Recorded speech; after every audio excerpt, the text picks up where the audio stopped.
मैं हूं उमेश निगम। इनसाइड राजतंत्र में हम बात करेंगे राजनीति और ब्यूरोक्रेसी के फैसलों की इनसाइड जानकारी की। खुलासा करेंगे कि आखिर इन फैसलों के अंदर के कारण क्या हैं।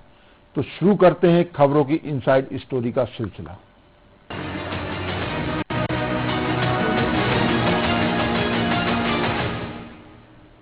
मध्य प्रदेश की नदियों में से केवल नर्मदा का पानी ही बगैर उपचार के पीने लायक है, जबकि प्रदेश की क्षिप्रा, पार्वती, बेतवा, चंबल, मंदाकिनी और खान सहित काफी संख्या में नदियों का पानी बगैर उपचार के पीने योग्य नहीं है। ये खुलासा मध्य प्रदेश प्रदूषण नियंत्रण बोर्ड ने हाल ही में नदियों के जल गुणवत्ता संबंधी रिपोर्ट में किया है।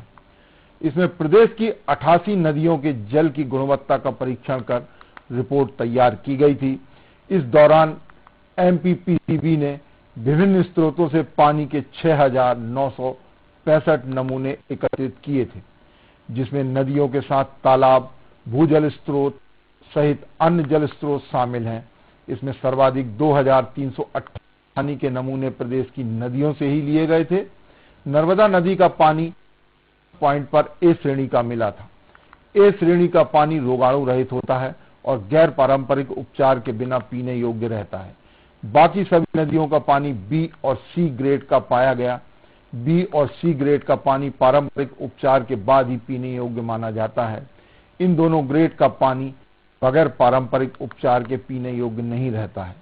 दरअसल इन सभी नदियों में सीवेज मिलने से रोकने के लिए जरूरी कदम जिम्मेदार सरकारी महकमे द्वारा उठाए ही नहीं गए थे, जिनका पानी सी और बी ग्रेड का मिला, जिससे इन नदियों के पानी की गुणवत्ता में सुधार नहीं हो पाया। जबकि नर्मदा नदी में सीवेज मिलने से रोकने के लिए नगरीय प्रशासन एवं विकास विभाग ने नगरीय निकायों के माध्यम से 1,448 करोड़ की राशि की योजना को अमली बनाया। इसी वजह से नर्मदा नदी का पानी प्रदेश में सभी स्तरों पर उपचार के पीने योग्य पाया गया। नर्मदा नदी में उद्गम स्थल अमरकंटक से लेकर मध्य प्रदेश में गुजरात सीमा तक के नगरों का सीवेज मिलता था। सीवेज को नर्मदा नदी में मिलने से रोकने के लिए प्रदेश के 20 शहरों में 192 करोड़ की लागत से सीवेज ट्रीटमेंट प्लांट बनाए गए, जिससे सीवेज के पानी का ट्रीटमेंट कर इस्तेमाल योग्य बनाया गया। इसके अलावा इन्हीं शहरों में 1,002 करोड़ से ज्यादा की लागत से सीवर लाइन बिछाकर सीवेज को नर्मदा नदी में मिलने से रोका गया। सीवेज प्रोजेक्ट काम शहरों में कराया गया, उनमें अमरकंटक, डिंडोरी, मंडला, जबलपुर, भेड़ाघाट, नरसिंहपुर, होशंगाबाद, नसरुल्ला, बुधनी और शाहगंज शामिल है। इसके अलावा मंदसौर, कमलेश्वर, ओंकारेश्वर, धर्मपुरी, नेमावर, बड़वाह, सनावद और अंजड़ में भी नर्मदा नदी में सीवेज पानी से रोकने के लिए इसी प्रोजेक्ट में काम हुए। इसी प्राथमिकता के साथ बाकी नदियों का काम भी कराया गया होता तो उनका पानी भी बगैर उपचार के पीने पाया जाता। इसी विषय पर विस्तार से चर्चा करने के लिए हमारे साथ मौजूद हैं वरिष्ठ पत्रकार रंजन श्रीवास्तव। रंजन श्रीवास्तव जी, आपका स्वागत है इनसाइड राजतंत्र में। रंजन जी, नर्मदा नदी में जो सीवेज मिल रहा था उसको रोकने के लिए तो राज्य सरकार ने प्रयास किए और काफी हद तक रोक लिया, और रोकने के बाद वो पानी भी बगैर उपचार के पीने योग्य पाया गया। प्रदूषण नियंत्रण बोर्ड की जो जांच रिपोर्ट आई है उसमें। लेकिन बाकी की नदियों में इस तरह का जो है प्रयास नहीं किया गया कि उनमें भी सीवेज मिलने से रोका जाए, क्योंकि बहुत सारे शहरों में उन नदियों से भी पेयजल के लिए पानी सप्लाई होता है। तो बगैर उपचार के देने लायक पानी बनाने के लिए कोई प्रयास उन नदियों को नहीं किए गए। क्या कहेंगे आप? नहीं, बिल्कुल आपने सही कहा मेरे जी। देखिए, अभी भी बहुत सारे नदी हैं जी, तालाब हैं, झील हैं जी, जो हमारे पानी के पीने का साधन है, जिस करके हमें दिया जाता है। लेकिन दुर्भाग्य है कि पिछले बहुत सालों से जी योजनाएं बनती हैं, योजनाएं कागज पे आती हैं, लेकिन धरातल पे नहीं आ पाती हैं।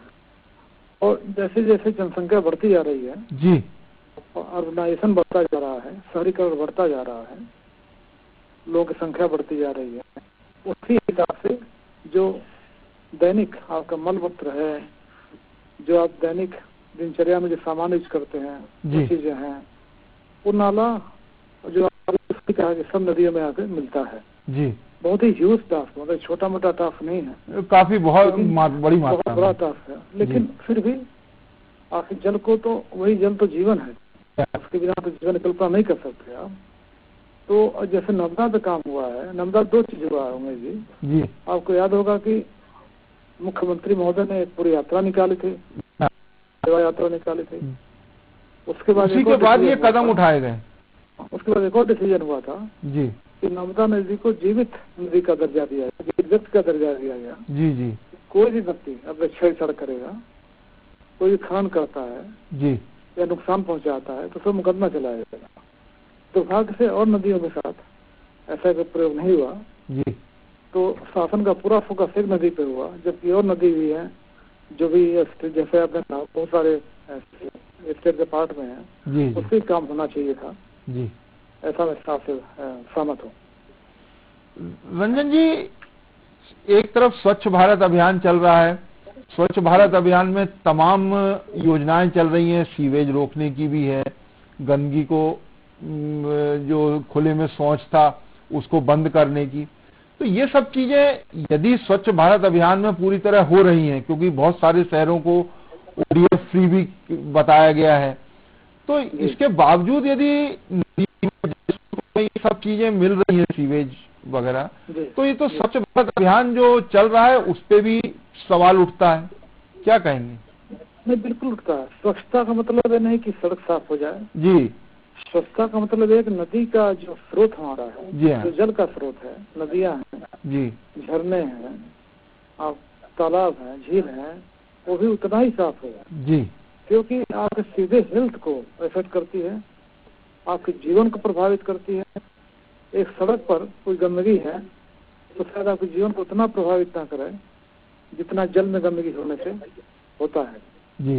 दूसरी बात है कि जो सिविक बॉडीज हैं उमेश जी, नगरीय अपने बॉडी, हमने नगरीय जो निकाय हैं जी जी, उनका जो रोल है बहुत महत्वपूर्ण है। जी हाँ, उनका तो सबसे महत्वपूर्ण रोल है ये। जी जी, तो उनका संसाधन उन्हीं पे है, अप्लाई करना है। जी हाँ, तो लेकिन जो फंड होना चाहिए उनके फंड है या फिर फंड का उनको मिल नहीं रहा पिछले कुछ सालों में। लेकिन रंजन जी, इसमें एडीबी ने बहुत बड़ा लोन लिया जो नगरीय निकायों को मिला और नगरीय निकायों ने सीवेज और इससे जुड़े कामों में बहुत इस्तेमाल किया। इसके बाद केंद्र सरकार की एक बहुत महती योजना आई थी JNNURM, उसमें भी काम हुआ। तो फंड की कमी एकदम से तो नहीं कही जा सकती है। मैंने वही दोनों चीज का उमेश जी, देखिए एक तो हमने कहा बहुत ह्यूज टास्क है जी, जो फंड चाहिए केवल एडीबी पूरा नहीं कर सकता। जी जी। दूसरा जो फंड मिल रहा है आपको उसका उपयोग कैसे हो रहा है और किस समय सीमा उपयोग हो रहा है। सपोज आप ये माने कि किसी भी नदी पर सीवेज ट्रीटमेंट प्लांट बनना है जी, उसके फंड निर्धारित है जी, लेकिन अगर समय सीमा पे काम पूरा नहीं करेंगे आप तो उसकी कास्ट बढ़ जाएगी जी हाँ। दूसरा अगर लो आर्थिक काम करेंगे आप तो उससे दिक्कत आएगी। इस जो आपने कहा सही बात है कि फंड की कमी नहीं है, लेकिन फंड इच्छा शक्ति चाहिए और एक अंदर से होना चाहिए, हमारे भाव होना चाहिए कि नदियों को सुरक्षित रखेंगे, स्वच्छ रखेंगे, क्योंकि हमें प्रभावित कर रहा है वो भाव मुझे भी दिखता नहीं है उमेश जी कहीं भी। तो आखिर इच्छा शक्ति कब आएगी? ये जो ऊपर आला अफसर बैठे उनमें और जो जनप्रतिनिधि पदयात्राएं तो करते हैं कि नर्मदा के किनारे पदयात्रा कर ली या और नदियों की जल स्रोतों के उसकी बातें करते हैं, भाषणों में भी बातें आती हैं, लेकिन धरातल पे वो सब चीजें दिखती नहीं है। देखिए भाई, कुल मिला के प्राथमिकता पे तय होता है कि अभी प्राथमिकता है क्या। जी जी। अगर हमारे जैसे देखिए अभी मुख्यमंत्री महोदय को लेकर नाराज हुए, लगातार सड़कें खराब हो रही थी, अब आप देखेंगे धड़ाधड़ सड़कें बनने लगी है, उससे रिपेयर वर्क होने लगा है जी। तो हमारा कहना कि जो सिस्टम तो आपका तंत्र है तो हर बात के लिए सीएम का वेट क्यों करेगा?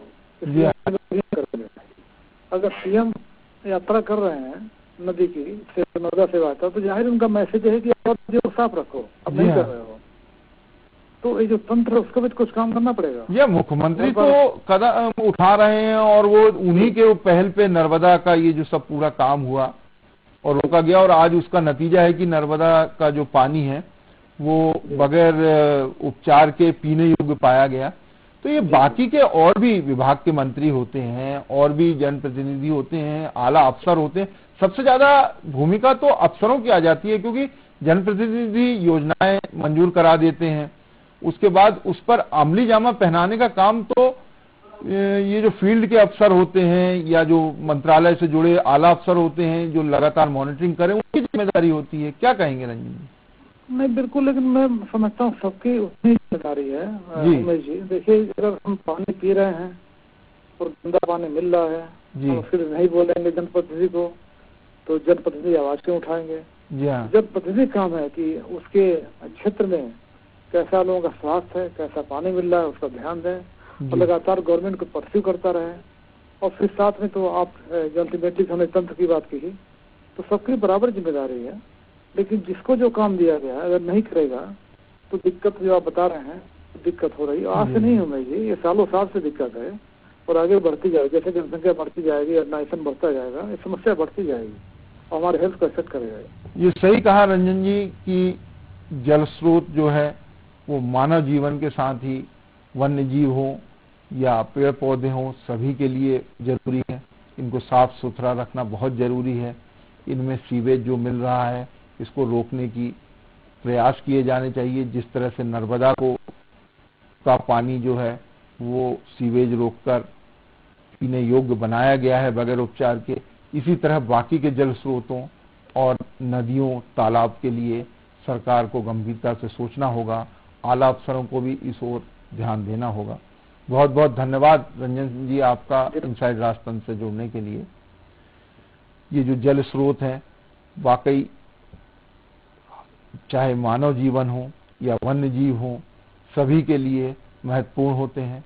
जनप्रतिनिधियों और सरकारों को इस पर गंभीरता से ध्यान देना होगा। अब बात करेंगे एक और प्रशासनिक खबर की। ग्वालियर के वायुसेना एयरबेस पर इसी साल 6 मई को दुर्घटनाग्रस्त हुए मध्य प्रदेश सरकार के प्लेन के मामले में 2 पायलट के डीजीसीए ने लाइसेंस निलंबित कर दिए हैं। Director General of Civil Aviation DGCA की प्रारंभिक जांच में स्टेट प्लेन की लैंडिंग में लापरवाही पाई गई थी। मध्य प्रदेश सरकार के सीनियर पायलट माजिद अख्तर और शिव जायसवाल अब 1 साल तक किसी भी तरह का विमान नहीं उड़ा सकेंगे। इन दोनों पायलटों को वेतन और उड़ान भत्तों के रूप में 3 से 5 लाख रुपए हर महीने दिए जा रहे थे। लाइसेंस निलंबित होने से अब इनके उड़ान भत्ते पर भी रोक लग गई है। दरअसल राज्य सरकार कोरोना की दूसरी लहर के दौरान रेमडेसिविर इंजेक्शन लाने के लिए स्टेट प्लेन का इस्तेमाल कर रही थी। मध्य प्रदेश सरकार का विमान जब गुजरात से रेमडेसिविर इंजेक्शन लेकर ग्वालियर आ रहा था, तब यह विमान वायुसेना के एयरबेस पर लैंड करते समय रनवे के बैरियर से टकराकर दुर्घटनाग्रस्त हो गया था।